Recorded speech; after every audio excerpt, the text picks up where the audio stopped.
A Child's Guide to Filling a Year with Weekly Acts of Kindness. Brian Crombie yesterday mentioned in The Power of Co, number 10, I think, for his Power of Co rules or ideas, was collisions and coincidences. And that has definitely happened to me. I came in May, at the end of May, and I came to the Social for Good conference. Oh, I live in Ottawa, so I came down for the Social for Good conference to just learn and try to see where I'm going next with this organization. And I heard Dev do his presentation there, and I was so inspired, and I loved it. And I went to say, thanks for that, I loved it. I showed him my book, I said, this is what I'm working on. And he gave me a big hug, and he said, I want you to come and talk. Can you be ready in, I guess it was 4 weeks probably, can you be ready in 4 weeks? So this is my first speaking engagement as World Changing Kids and Plant a Garden of Kindness. So very quickly about how the book came about. I'm a mom of 2 kids, 7 and 4 years old. And when I had my kids, I had a very clear vision of the community that I wanted to raise them in. It included, opening doors to other neighbors, having kids come and go. And I would talk to a lot of parents about what I wanted, and they'd say, oh, that was what my childhood was like.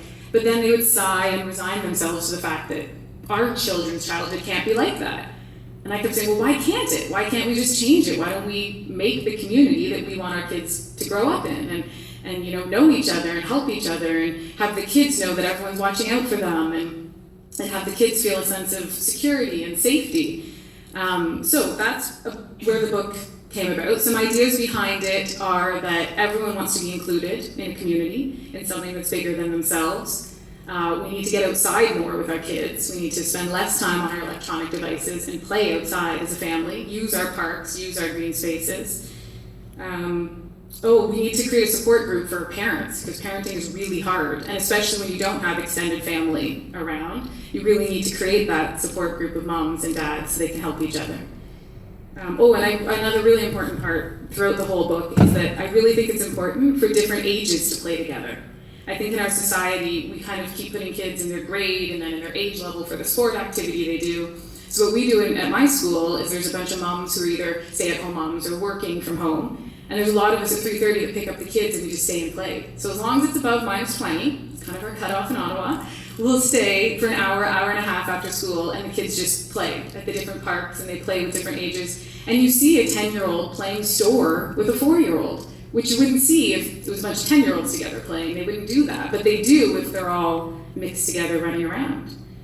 And then the basic of acts of kindness make you feel good, and acts of kindness make the recipients feel good, and it'll ripple out from there. It's kind of a basic idea. And then so my whole goal is to let kids practice these acts of kindness in a safe environment where they can learn that it really does work, and we support them in it. And then I'd love to see what they will do when they're the decision makers. If all of these good ideas are in their heads from a young age, what will they be able to achieve? And also, if all these ideas of kindness are in their heads, I'd like to think there's less room for bullying ideas or less room for negative ideas. Hopefully, less room for anxiety ideas if you're coming up with good ideas. So I put a little slideshow together. Just also to explain, it's a very grassroots initiative. I print it in my basement. I cut and I bind it in my basement.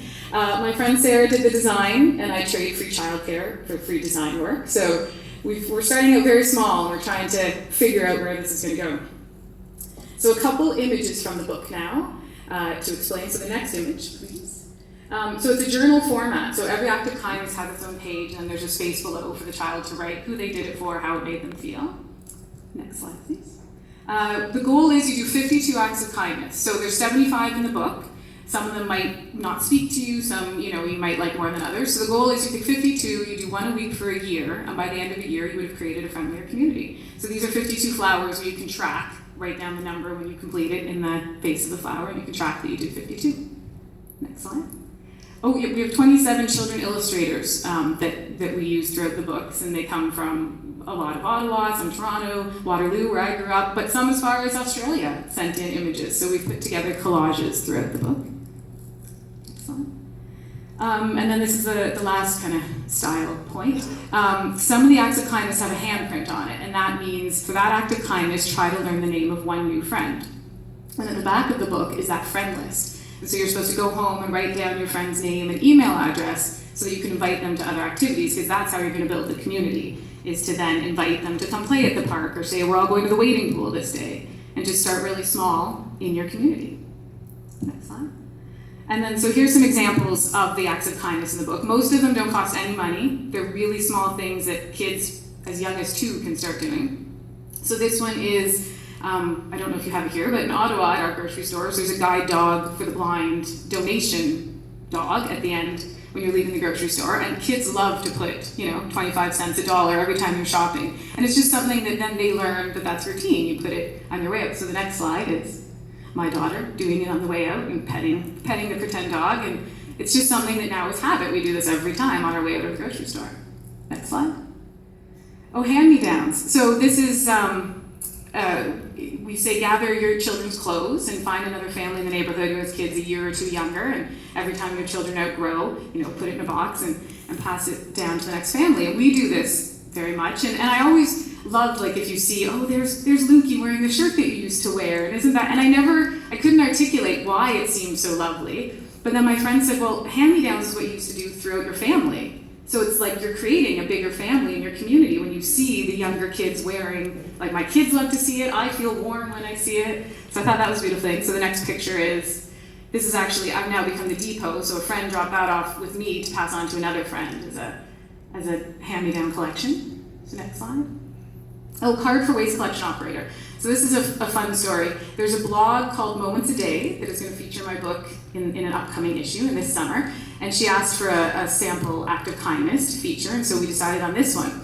So she said, take some pictures of the garbage truck, but I can't have people in it because I don't have a media release form. So I went out on garbage day and I took pictures of the truck coming up to my house, and then I felt guilty because I didn't want him to think I was, going to report him or something. So I went up to the cab and I explained why I was doing this, and I said, I've written a book, 75 Acts of Kindness, this mom's blog is going to feature me, but I can't get your picture in it. That's why I was just doing the truck. And he's big, well, you see him if you go to the next picture. So he's, big beard, earrings, tattoos, and he got very proud and he said, well, I give you permission to take my picture and use it. And I said, okay. I said, I don't know if I can use it in the Moments a Day blog, but on my Facebook page, I'll put your picture.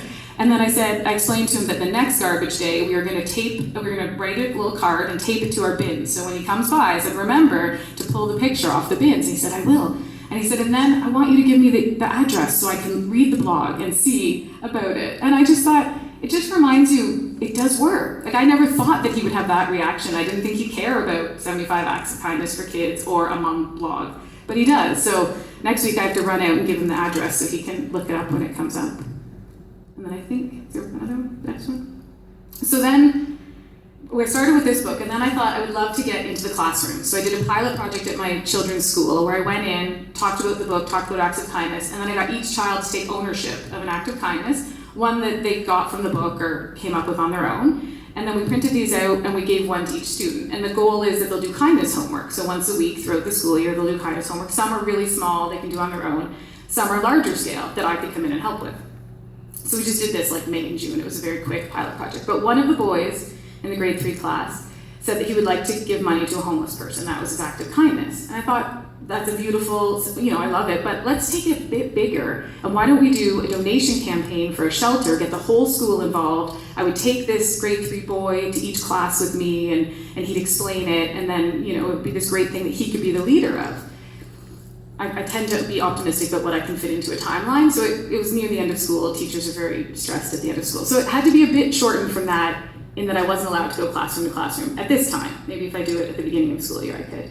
But I decided to just do it in my neighborhood. So I just emailed out, put it on Facebook, said, bring donations to my house. We got a list of 10 items that were needed at the shelter. And I just said, drop them off at my house in the next 3 days, and then I'll take them to the shelter. So there's a couple, there's one more, sorry, next slide first. Just shows the inside of the workbook. And then the next slide is some pictures of people bringing the things they needed, like toilet paper and Kleenex and diapers. And so all these little kids got to do this and got to be a part of this. That next slide. Oh, so the Pampers box, that's a nice story. So my neighbor across the street, who was a 3-year-old, said, well, my 3-year-old is going to take money and go buy the diapers himself. And I said, well, that's such a beautiful idea. And she said, well, it's one of the ideas in your book. We've been saving money since we got your book in a little, charity donation jar, and he's going to use it. And I said, oh, you really have read it, thank you. So that the Pampers box was a very exciting part. And then I went back into the classroom and I showed these slides to the kids. And I said, this is what you inspired. And I hope that years from now it will have some effect to that. So that's pretty much as far as I've gotten right now. We just launched in December, and we've sold 252 copies of the book. And now I'm trying to figure out, thank you. So I'm now, there's a couple of different pathways that I'm kind of going down to see where this goes next and what becomes of it. Because I really believed it had to be grassroots, it had to be completely honest and community driven and find its own way. So if anyone has any ideas or suggestions, I'm also always open to hear who should I contact. How grassroots? Yes. How grassroots is 500 million people? That's true, I might be getting. Because we are on Reddit. Excellent. So that's super. I know, kids. No, not. Yes, yeah. No, I'm so grateful for this opportunity. I think that this, again, the coincidence and collision part that I showed it to Dad and he said, I like that. Yeah. So, yeah. Thank you so much for the opportunity.